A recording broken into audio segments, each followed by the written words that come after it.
what else inspires you really to just have that drive to make sure you take that picture with that person? Two things. One is I get very excited. I'll have people I've never met before walk up to me and says, my boss told me I need to take a photo with you so we can promote our company. Mr. Jim, how they've been doing that since for a while now? Is that something that they've always?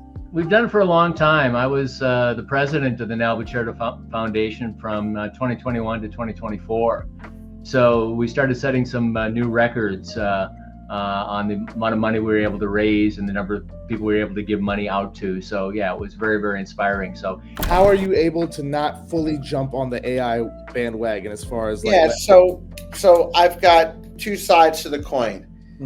As a tech person, I love AI, use it every day for my business, my personal. I use Copilot, Gemini, ChatGPT 5.1, Claude, and Perplexity. Claude for designing websites. Perplexity, I just loaded the new Comet browser. Said that you've been in the life insurance industry for the past 38 years. That's almost 4 decades. 38 years. Yeah, 1980s, Wow. End of 86 is when it started. Yeah. Wow. Before you were born. Yeah.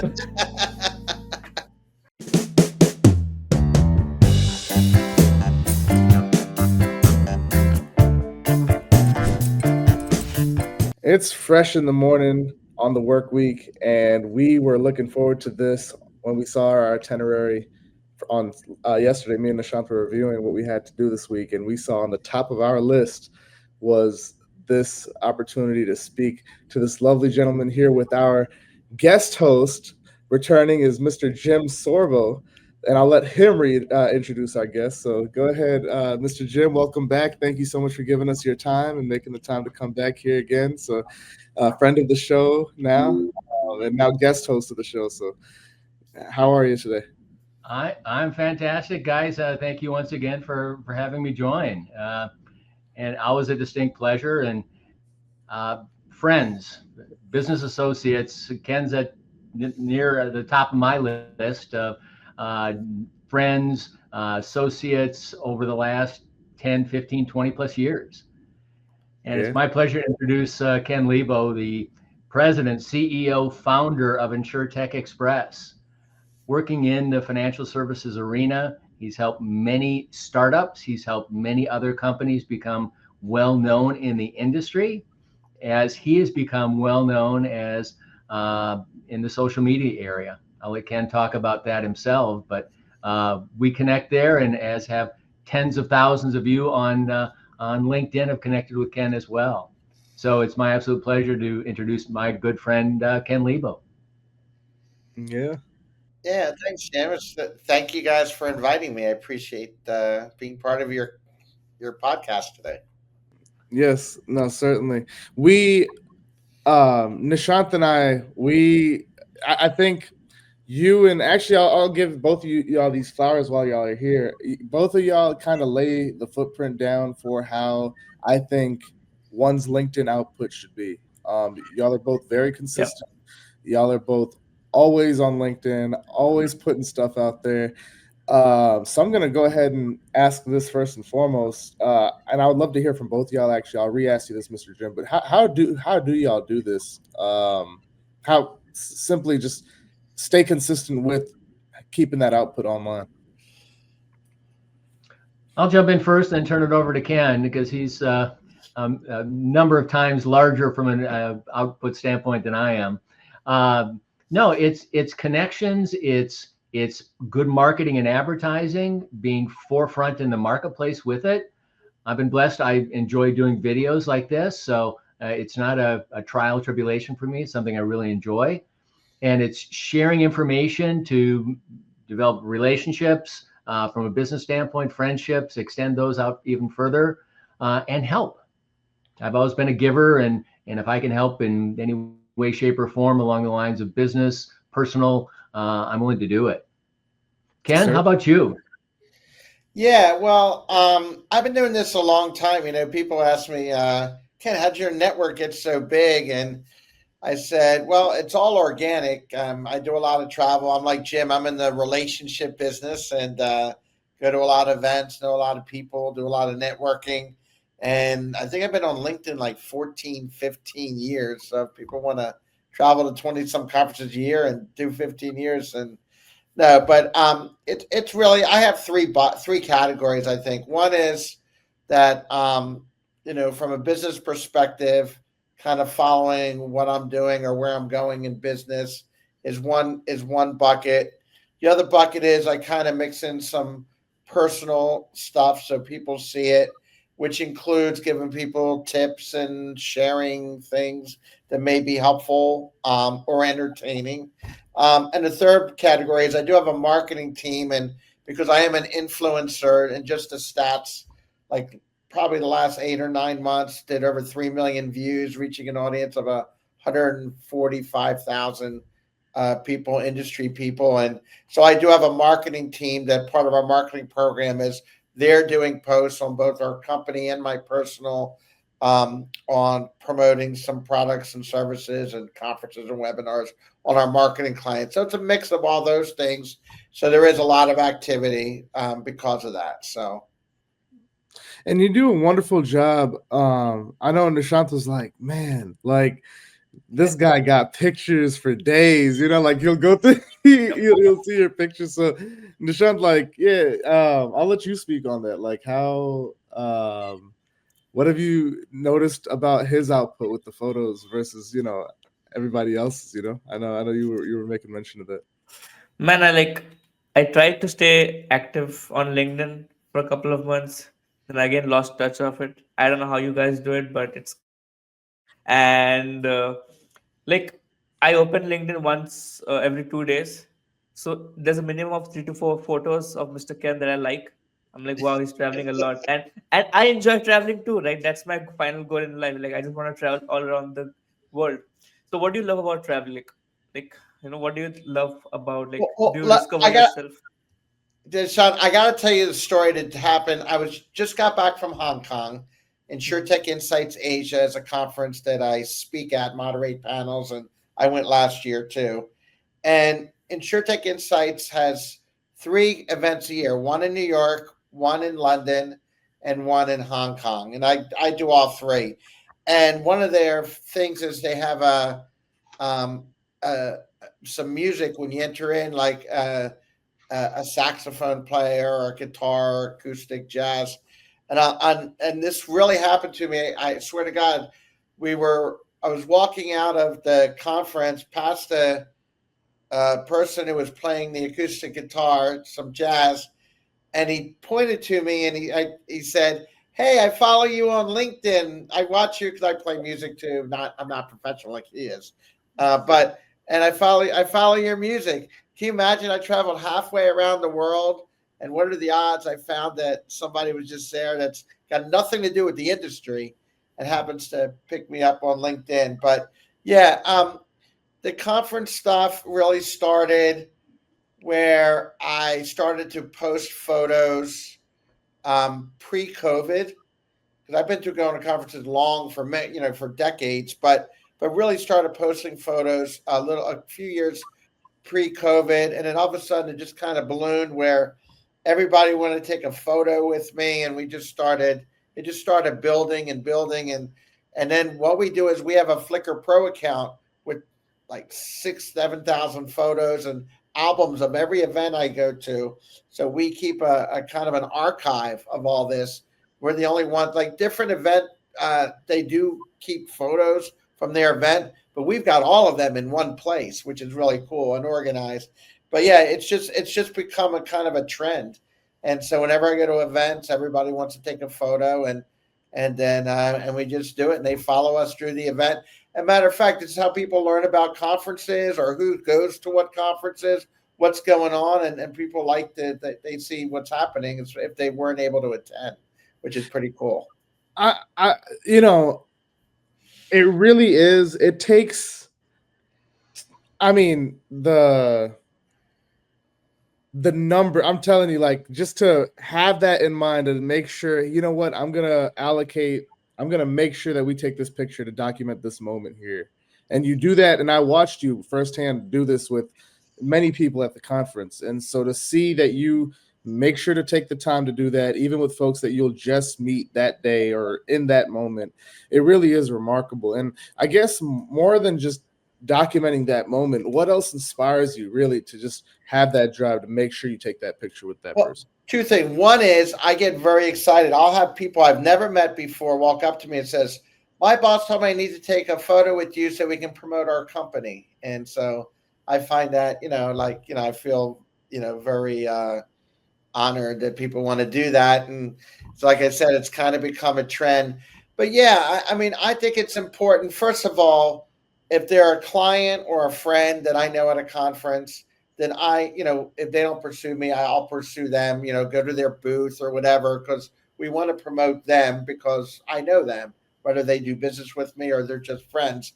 And the others are just trying to meet new people, especially if someone was a speaker or they have something interesting about them or their company, then yeah, I want to capture it.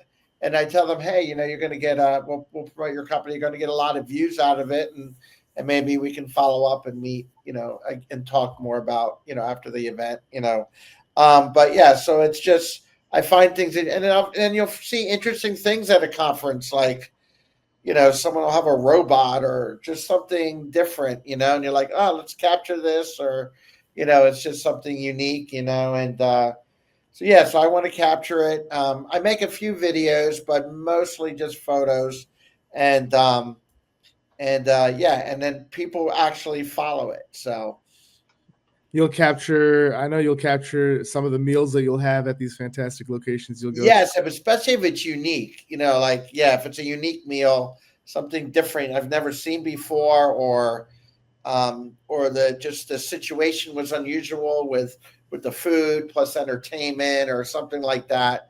I try to do it, and then if it's something important, I know Jim knows a lot about the Moors dinner, obviously, in Nelba, probably the most recent one that was in the States, and I always try to capture our table. I capture the auction a little bit. They do a silent auction for charity, and then the awards award winner, the award winners, people who donate some checks, people that I know from companies that are donating to the charity. So I try to capture that too, because it kind of brings everyone into what's going on, but it also talks about things that are good. Because I hope that these, especially if it's charity related, that it can generate more interest in helping people out. I think that's a good thing. So I love um, yeah. So Yes.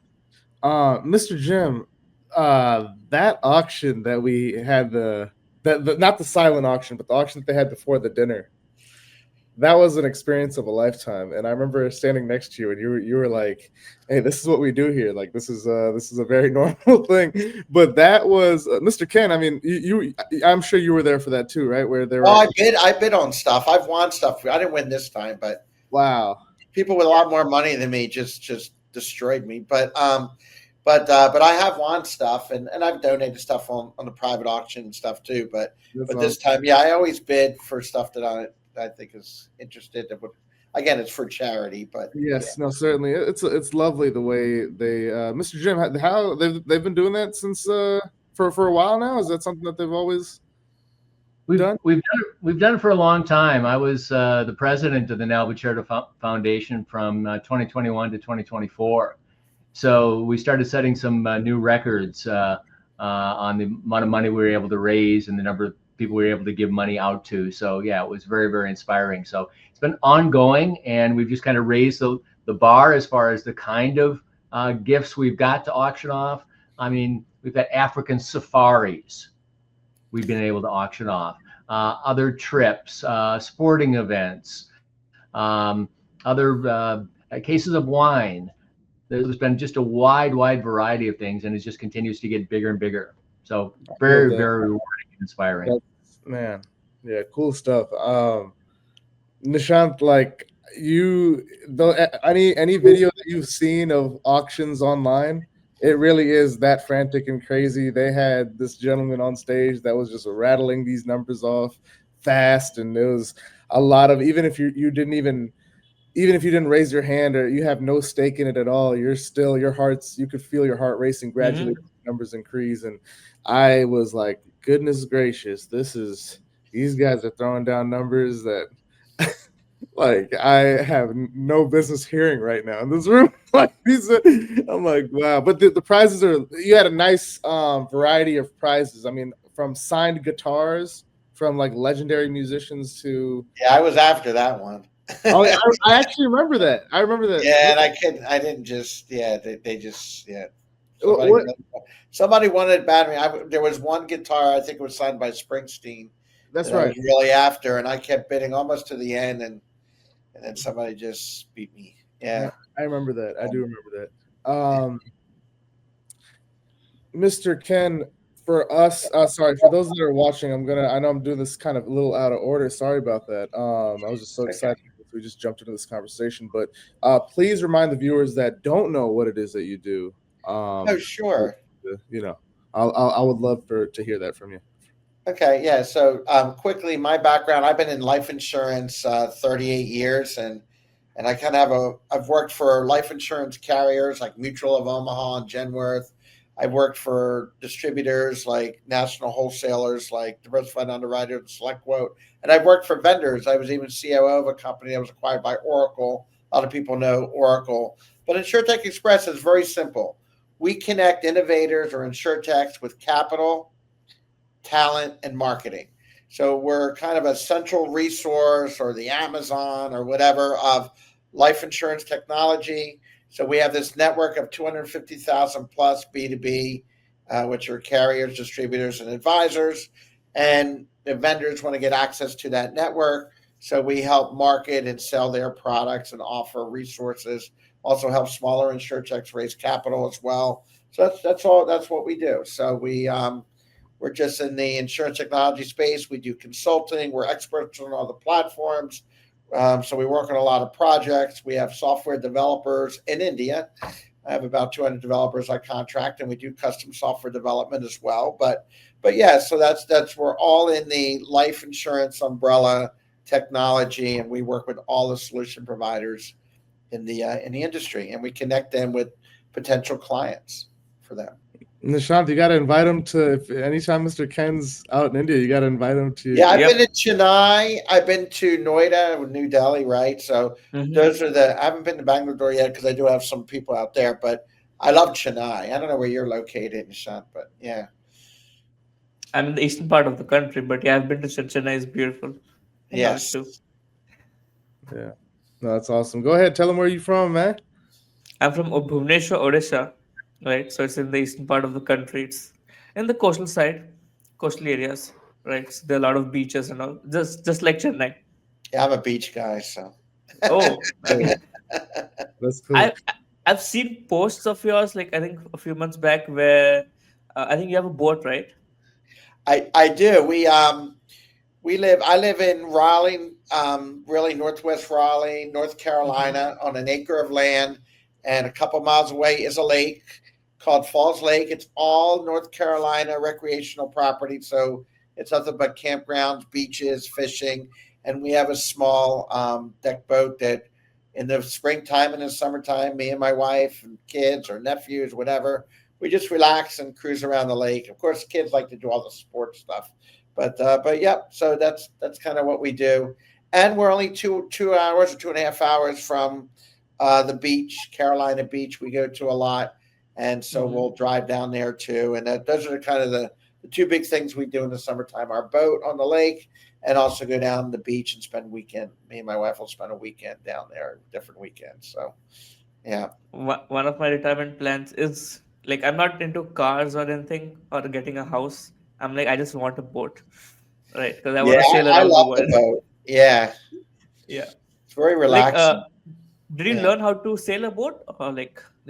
Well, it's not a sailboat. It's a jet boat, actually. Okay. Okay. Um, and it's which is very unusual for this lake. I mean, there are some mostly outboard motor type boats and things Mhm. like that. But when I lived for a short time in South Carolina, and there was a Lake Wiley or Tiga Bay where there's a lot of big homes and stuff on it. They were selling jet boats at the time, and so that's when we bought that boat. And then when we moved up to Raleigh, North Mhm. Carolina, we just brought it with us. So So it's a jet boat. It's very, I have people. I'm spoiled. I have people that maintain it, people that clean it, people that put it in the water. It's just we just like to enjoy it, and we don't deal much with a lot of the maintenance and stuff. I just pay people to do it, to be honest with you. So Yeah. You say jet boat now I'm thinking about Mr. Jim because that jet boats that exudes 007 energy, man. That exudes James Bond energy. You know what I mean? So, so I'm hearing like the 007 theme song as he's talking about jet boats. Oh man, I'm no, that's a speed guy. Yep, bring it on, baby. that's right. Oh man, I'm finding that now, especially just being in this industry, being so fast paced, and having the privilege to travel to these conferences and things. If it's next to a body of water, I mean, really taking that moment to just like listen to the water hit the land if you're next to an ocean or a lake or something. Just it really does. It really is soothing and relaxing, and it just you learn to yeah. absolutely, yeah, that's what I like about it too. Yeah, man. Beyond just going back to your output online, going beyond the photos and videos, you'll write a lot, and I, yeah, so I want to ask you for those that might be watching that might not even know what InsurTech means or have meant prior to being engaged with our podcast and our platform or knowing what it is that Nishant and I do or what we do collectively rather. How do you make a topic like InsurTech interesting and relatable to everyday people? I mean, really, I Well, find it I, fascinating. I write column, like for example, Broker World Magazine for the last 5 years. I write a monthly column called Tech Talk. But what I first of all, I think is the first thing I look for is to introduce anything new that people are not quite as aware of from a tech perspective. To recycle things and the same stories or the same tech, I don't find that interesting, or people really want to read it.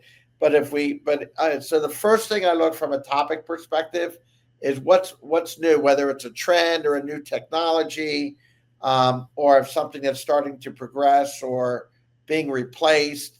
That's the first thing is I look for anything that I can bring to the attention to the audience on what's new. Also, it depends on who your target audience is. If it's Broker World Magazine, it's not a bunch of IT people, as Jim would know. It'd be more salesy type insurance people. So we can't be too technical. So we want to talk about the business case. What problem are we solving? And like NAFA, which is National Association of Insurance Financial Advisors, they have a an advisor today newsletter I write in every month, and these are advisors that, hey, when I write something to them, what's something they can take away and actually use in their practice, their insurance or financial services practice that will help them save the money, automate what they're doing, and things like that. So I look at who's the audience too, not just blindly write something and hopefully. So yeah, so trying to show something new or trying to show something that can improve someone's operation, those are probably the first two things I go for when I go to write an article, for example. So I write a lot of articles. Man, yeah, no, it's do you how many I mean how big is your team of say journalists or just writers and things like that?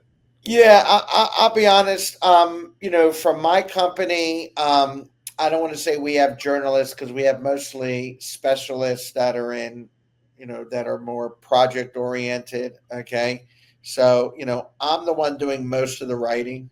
Okay, so from that perspective, the rest of my team, they're either marketing, selling, or they're technical experts and helping with the consulting side. Helping clients implement and train and make recommendations and bring in solution providers to whether it's a carrier, reinsurer, or distributor. So so we're not we're people like to think we're a media company, and and I like to say, yeah, we've got a blog with 8,000 subscribers. We have 150,000 average monthly page views of our website. So we have a lot of activity reading content. So we do a lot of content creation, but to be honest, a lot of the content comes from our marketing clients, the vendors in the space. So they're the contributors, not necessarily people that are employed by me, but we get them from our customers providing content. They write articles, and we have big companies like LexisNexis and TransUnion, and we work with Score and Swiss Re and Munich Re and stuff. And they ask us, they write articles, and we repurpose them and post them, which are very educational and have a lot of stats and what's going on in the industry. So if you're saying, where does all the content come from? Yeah, I write articles, but a lot of it comes from our customers. Okay, interesting. I just like thought of another question, right? So in the like before this recording started, you said that you've been in the life insurance industry for the past 38 years. That's almost 4 38 decades. years. Yeah, 1980s, Wow. end of 86 is when it started. Yeah. Now, Before you were born, yeah, definitely. Maybe before Jim was born. I'm just kidding.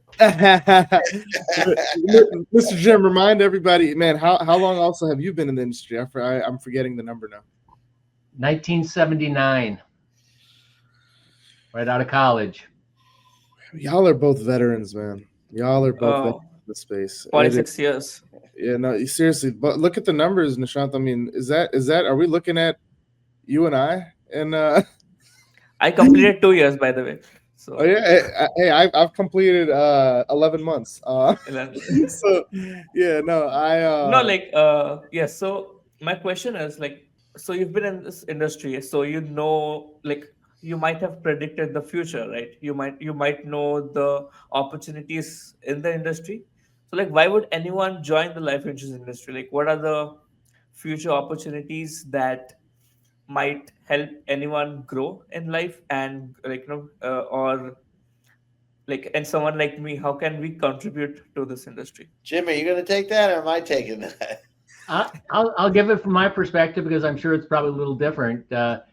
Quickly, my father passed away when I was 18 years old, and my mother insisted I buy a life insurance policy because she had seen the benefit it meant to her and our family.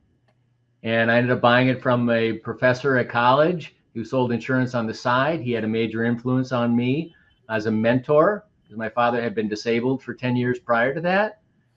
And he got me in the insurance industry. That motivated me, inspired me, and that's how I got started, and why, to help from a planning standpoint, to give back again to the people in their time of need, and financially, mentally, spiritually as well.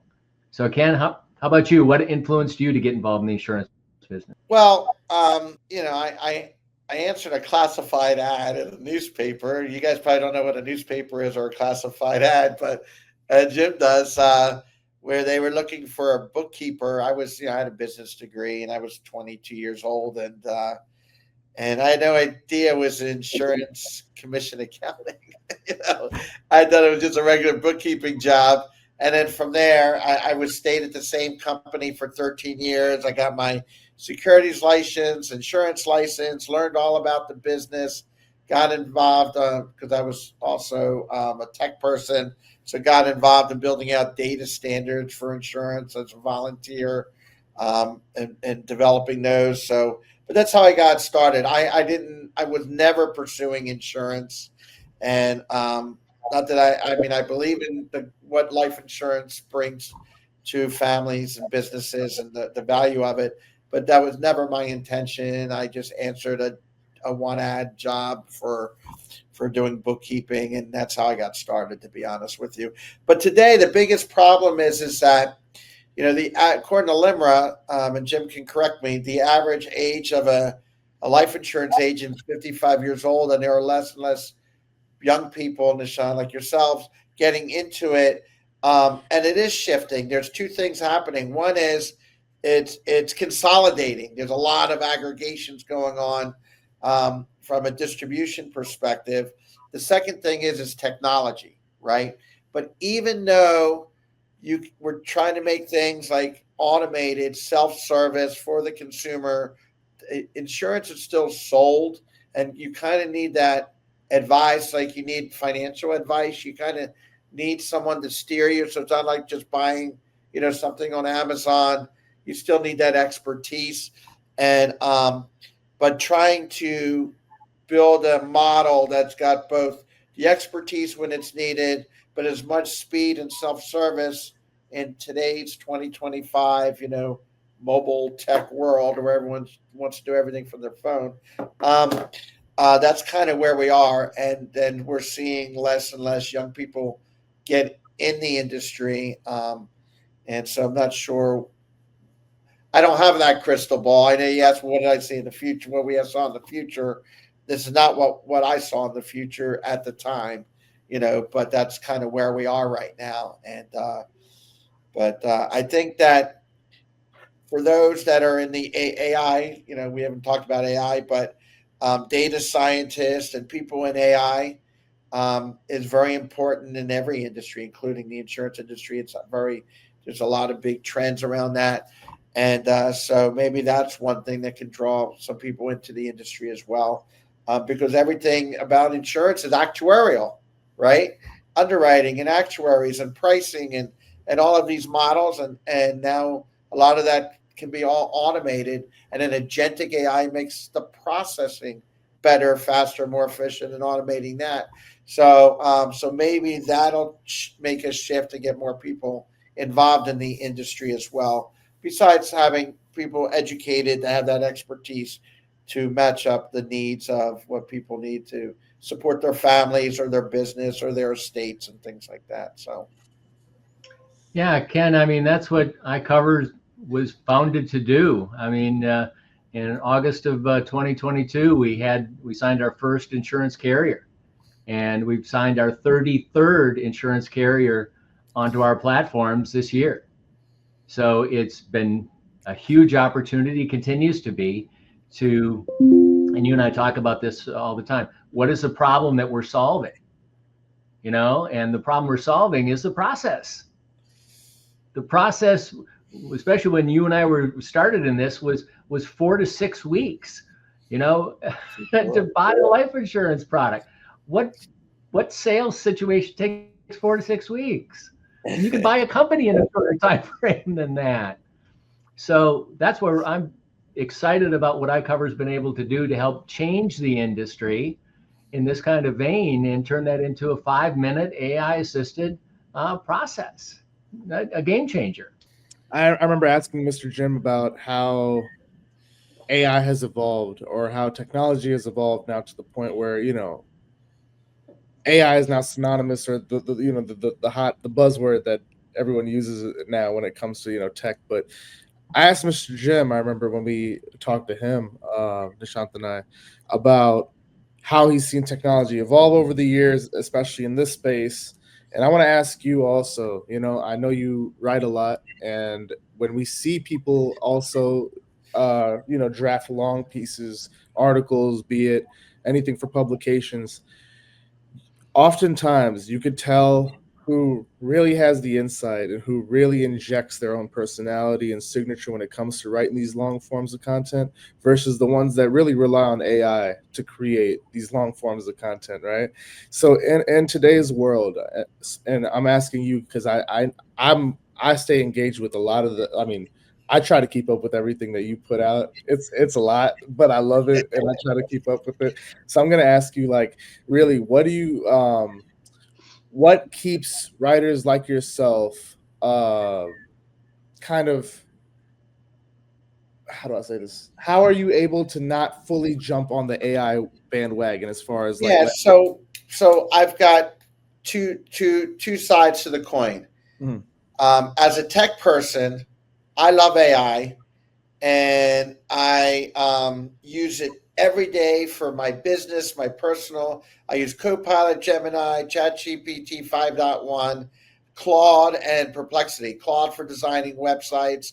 Perplexity, I just loaded a new Comet browser, which does some integration. I'm do work with agentic AI. That's the techie part of me, right? Because I love it, and anything I can automate, in it, and also whatever. If I write an email or something like that, it can polish it and say things better than me without changing who I am, people who I know. But when I write an article, I'll tell you one thing. I'm always trying to express something, and you can read my stuff. You can see the consistency over the last 20 some years, where I'm talking about where I see the problems are in the industry, and these are all my opinions. I put in stats, and I'll use AI to maybe polish some things up, and then sometimes it tries to do things and I erase it and correct it. So I have it polish it for me, but all of the content, and because the research, even the research that I do, typically I'm researching from industry stuff, customers on their products, and things I see at conferences. So I don't need to use AI for any type of deep research for insurance technology. Honestly, I think that my sources are better than the sources they're using because I live in that world. And I think some of our stuff gets quoted. We're actually working on I don't mean to digress, but a GEO strategy, like an SEO strategy and we actually built our own AI tool called InsurTech Navigator AI, um, i.e. navigator.ai, if you want to sign up for it. But we curate all of life insurance technology. So we have a large learning model where we curate all this technology, and it gets updated every single week. And it's also a marketplace too, so you get a lot of free software and discounts and tools on our Navigator AI tool. But that's what so I don't so and here's the great question, and I think it's generational because of where I come from. I had to do always had to do my own research, always had to write in my own words, and never had a copywriter or any ghostwriter or anything like that. Everything is me with all the imperfections. By the way, just to give you a tip, people who try to perfect their social media posts, right? That you get more views if you misspell something or do it, and the algorithms that pick it up, you actually get more views. One thing we're good at is how to maximize algorithms and views than somebody who perfects it and writes it with AI. It's okay, AI can give you some stuff, but it's good to have imperfections, and it's good to build out your own personality in it. Not saying AI will become super intelligent where it can actually copy your personality, but the point is, so most of everything that I publish that's an article and something I'm trying to share, or the videos I make a lot of, like Jim makes a lot of videos too, but I make some, tech tips and educational videos, or showing people how to do things in AI. That's all me. I mean, it's just me doing it naturally. Some of it's good, some of it's not perfect, some of it's, but that's what I do. So because I'm from a different generation, but I use AI as saying, instead of me having to hire 10 people, or I'm trying to get something done quick and efficient, I love it because as a techie person, I get really into it. One last thing I want to say is I had to do some development work, configuration work on AWS. That's Amazon Web Services, and I'm not a network engineer, and we have just a part-time chief technology officer. And one Saturday, ChatGPT walked me all through it, and it saved me so much time and money. Well, I probably did it. Took me twice as long as a CTO would do it because I didn't know how to do it, and it really walked me through baby steps, but I actually got it done without having to pay someone, hire someone, or find someone. So I wanted it done that day. So this is why I love AI. But for content creation, honestly, on articles and stuff like that in our industry and videos, it's really all me doing it. So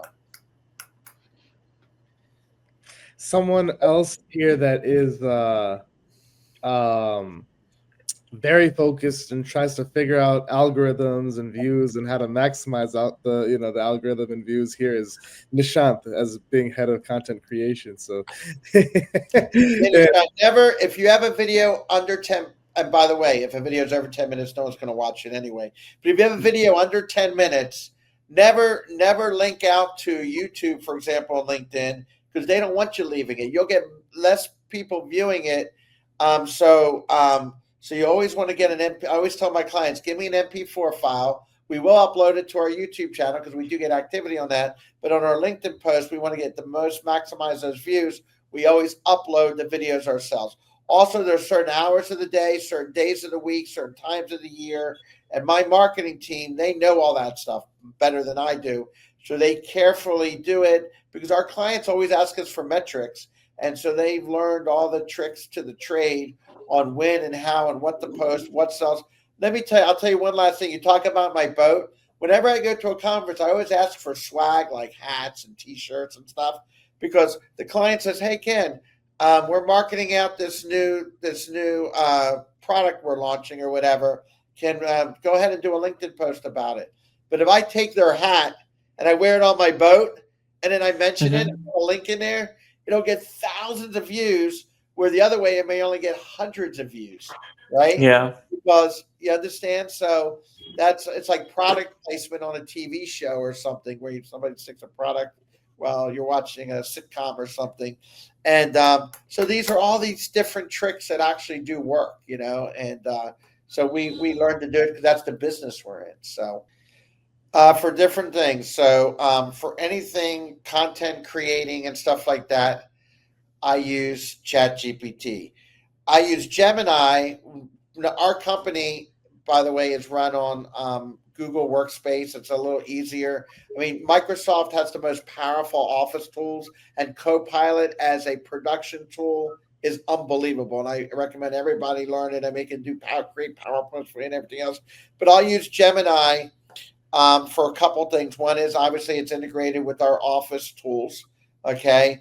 I think they make better 3D graphics, so I like to use Google Gemini for that. And then I would say that I use Claude because I like to do programming, to create stuff for coding. Even though these others can do coding, but I think Claude does it much easier and better. And I'm starting to use Perplexity. Does great citations, research, and things like that. So I use a lot of different ones. I'm a ChatGPT Plus person since it started when they first came out with Plus. So I paid for that, and we use the ChatGPT API for our AI tool. So I'm in ChatGPT 5.1 for most things, but I use these other tools for other purposes. So I love that. Now, one thing you'll find with a lot of these AI platforms, you mentioned having Plus. I had Plus for a while too, and then now I'm saving up for a wedding, so I kind of had to cancel that. But in a world where everything is becoming a utility and subscription models are taking over, you got even places like St. Louis Bread Company, which the rest of the world calls Panera, having an unlimited sip club where you pay $13 a month for unlimited coffee. I mean, Taco Bell tried doing that $20 a month unlimited tacos. Like everyone's adopting subscription models. Any business you could think of, they're adopting. My whole company runs on subscription models. Our marketing program, which is our biggest revenue generator, is all subscriptions. Our Navigator AI tool, our subscribers. The great thing about subscriptions are, unless people cancel, they auto renew.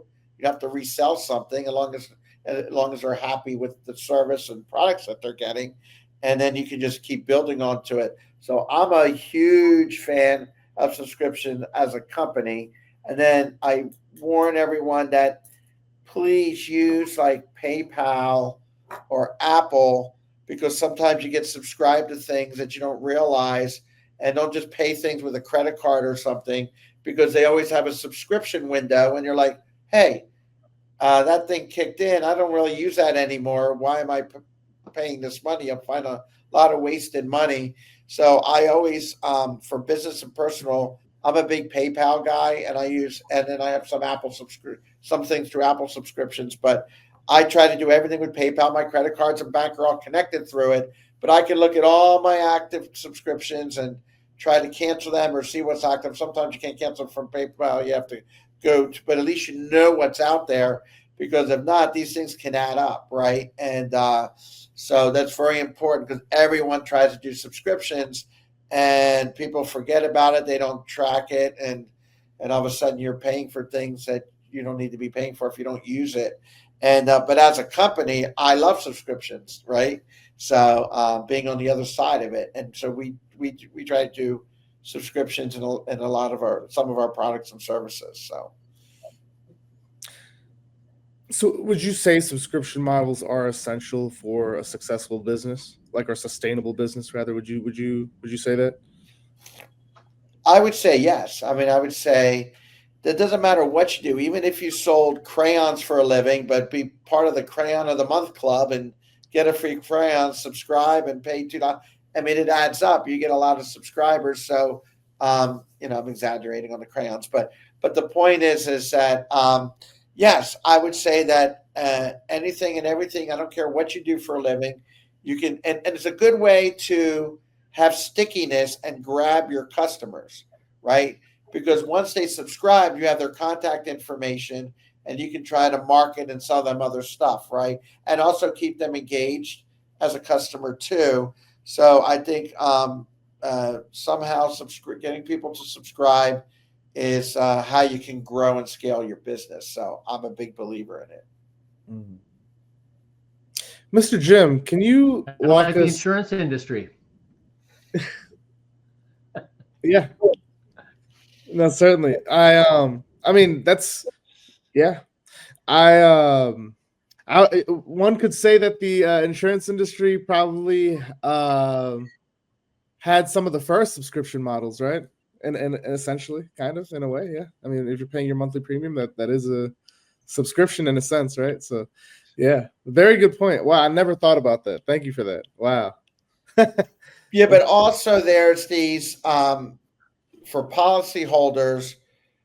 John Hancock has Vitality, and there are companies like Dakadu that have wellness programs that insurance carriers can use with their policyholders and keep them engaged, right? Because if they're giving them rewards for living healthy, two things happen.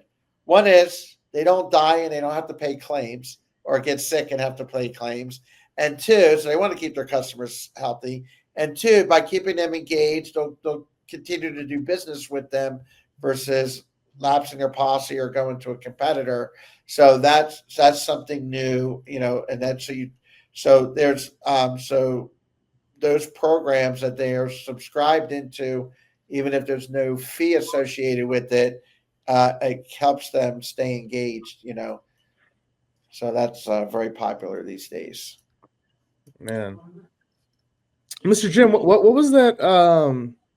When did you meet Mr. Ken here? Like, what was that first meeting like? How long ago was that? When was that? Walk us through that. What was that first encounter like? We're talking vintage now. Ken, you were with a carrier or a? No, I was with Bramco, Diversified Underwriters.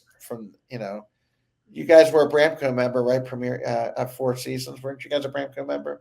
So we were. Yeah, so that was the late 1990s.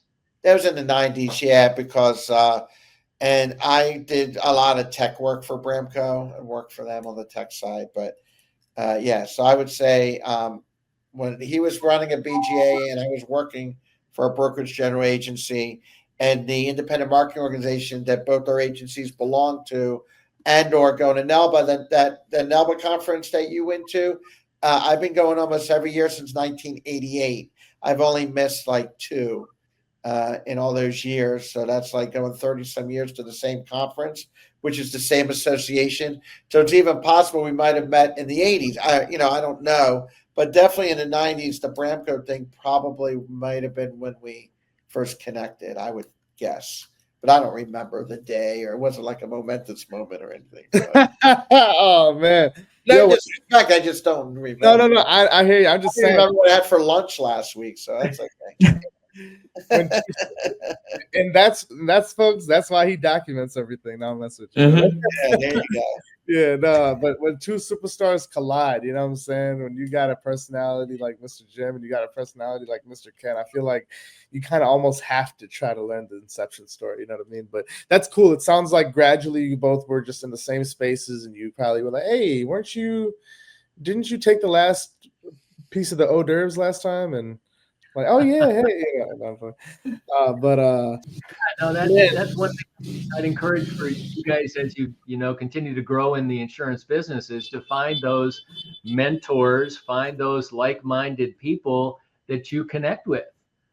Ken and I have both, I think, had the story of being good visionaries, seeing where the business is and more importantly where it can go, and believing in all that and carrying that forward. So our mindsets have been very similar, and we've maintained that friendship, I think, based on those connections.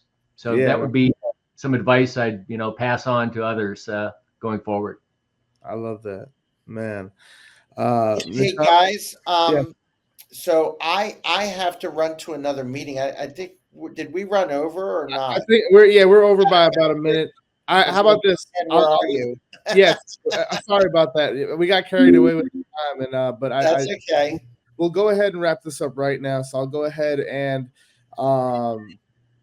Mr. Ken, please. I mean, anything you want to plug, where people can find you, and any last words? I mean, that you'd like. Yeah, no, I like that. This was a very kind of informal chat, asking about us in the industry and also where we're shining on the social media front. But yeah, my company is InsurTechExpress.com. And there's no E in insure, but it doesn't matter if you spell it wrong. I own all those domains, so it takes you to the right place. But InsurTechExpress.com. And you can find me on Twitter or X. Sorry, I still call it Twitter. And of course, LinkedIn is our main focus. So follow us on. It's hard to connect with me because they have a max of 30,000 connections. So I'm always dumping people, adding people. LinkedIn has always had that limit. But you can follow me for sure, and people that are not very active, I'll like unconnect them and add somebody. But you can always follow me, and that's for sure. And subscribe to our blog because we do a lot of good blog posts. If you're industry related, on our website, there's no cost to that. So, and that's pretty much it. And I appreciate the time to chat with you guys. So yes, certainly. And Mr. Jim, you want to go ahead and plug the book that we see in the back real quick? Just remind people about the book that you got right there. I'm happy to. Thanks for the reminder. Positivity Warrior is something that I wrote after trials and tribulations from a motivational standpoint today with the anxiety, the depression that's going on in our country. There's my good buddy Ken, subscribing and great endorser here. But yeah, it's a quick, easy read telling my story, but more importantly, what you can do to change your life, to add more positivity, to get you through believing that you can get things done, how you go about doing that. And once again, those steps that'll help you get there to grow and exceed your goals and objectives. So, yes. And can I say that we support authors like Jim in the industry? So if you go to iebookshelf.com, that stands for InsurTech Express, you can see books like Jim's and other people. We support all the authors in the industry. So so you can see what their books are about, and then they got links to Amazon or whatever, so you get the ebooks or the paperback, etc. So we like to support all of our authors in the industry. I got 4 copies of that book: a digital one, a hard copy, a signed soft cover, and then you really made a hard copy? I got a hard copy also, right? So, Mr. Jim, you had that, I think, on the Amazons. But man, thank you for signing my copy recently. But man, you could find also Mr. Jim on LinkedIn, and he has his own site called Jim. I think it's JimSorebo.com. That's correct. JimSorebo.com. That is correct. Wonderful. Okay, great, man. We appreciate y'all's time. If you see Mr. Ken out and about, make sure to ask him for a picture, and or he will ask you, or he'll ask you. Yeah, absolutely. It can be both ways. So yes, thank you very much. Yes, thank you. We appreciate you. Bye. We'll catch you next time. Bye.